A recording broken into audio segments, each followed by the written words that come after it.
Hi everybody, I'm JT. Welcome to another video from me here at Campervan Journey. You join me today in my Volkswagen California beach. Weather's pretty shoddy outside, so I'm using the beach as my studio. But today's video is all about the very exciting news, the launch and reveal of the Volkswagen ID Buzz. Now, I think that this is one of the most significant vehicles that Volkswagen are going to release this decade, and is probably one of the most significant vehicles that they will have released over the last 20 or 30 years. If you put to one side the original Beetle, put to one side the original T2 vans, and put to one side, of course, the ubiquitous Volkswagen Golf, there are certain models that when you see them, you think they're right, and they're gonna be a huge global success. So let's find out a little bit more about what I think is an amazing car, and no doubt gonna be one of the Campervan success stories of the future. More on that in a bit. If you're new around here, thanks for tuning in today, and please consider subscribing, and I hope you enjoy the video. So 5 years ago approximately, the ID Buzz prototypes were first revealed in California. Very stylistic design, very retro, and I wasn't lucky enough to get invited to the press launch, so maybe next time. Volkswagen, I'm always pleased to accept an invitation, but I think it's going to be a huge success, and I really do think that in the next few years it will become almost the go-to for a campervan. So let's find out a little bit more about it.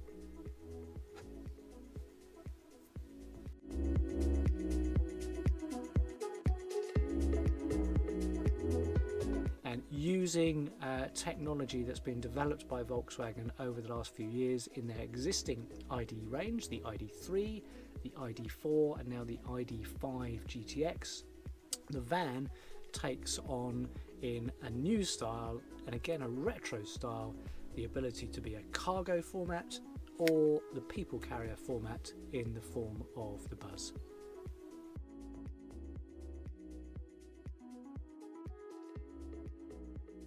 Now, Volkswagen have committed to be carbon neutral by 2050, which sounds like a long way away, but to achieve that as a car manufacturer is actually a massive task.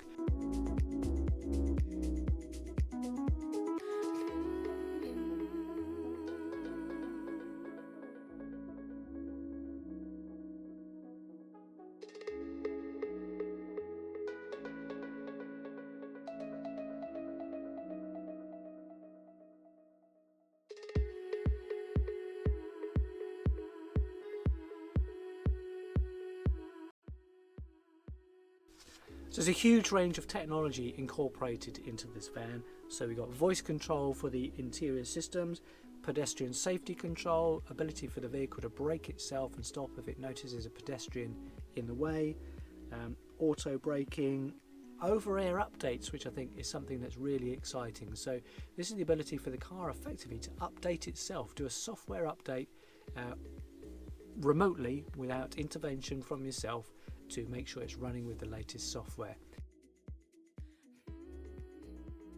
Now, in the past, having worked for a manufacturer where just doing a software update on an electric car improved the range of the vehicle, this is going to be a really significant thing.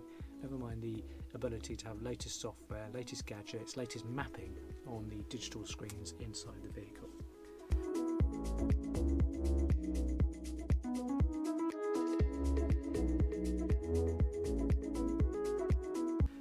At launch, the information that we're hearing is that the battery is going to be a 77 kilowatt hour battery.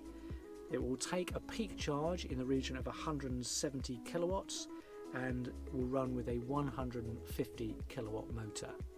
Real world, I think that's going to mean a range circa 250 miles when the vehicle first arrives. I know there's a plan to try and squeeze that up towards 300 miles, and plans to release later on in production a larger battery pack, which will probably go with the longer wheelbase variant, which no doubt will also increase the range. Now, if battery technology is improved, the software can be adapted to maximise efficiency. I don't think, hopefully, with the larger battery, we're that far away from having a vehicle that will have a real-world range of between 350 and 400 miles. And then suddenly, I think it becomes a really, really workable vehicle for us as campervan enthusiasts for those longer trips and journeys.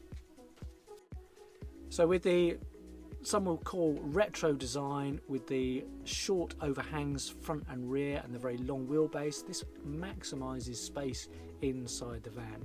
So apparently the dimensions are around about 6 inches shorter than the current T6, which is amazing really. But inside, because of the way the vehicle's packaged, you've got far more interior space. So more space in the back, more passenger space, more storage space. And when we get to that long-awaited camper version, then it'll be more space for cupboards, storage, and who knows, maybe they'll ever be able to integrate some form of toilet facility as well. One of the most exciting features, I think, and again, if you're looking to maximise efficiency, is bi-directional charging. Now, this is amazing, and it just enables you to maximise the usage of the battery and its efficiency itself. So if you imagine you've driven your vehicle, you've got 100 miles worth of range, you travel 80 miles, you get to the end of your journey and you've got 20 miles worth of power left. But effectively that power can be fed back into your home, being plugged in, to then be stored either in a battery system that you have at home, or actually feed power into your home network.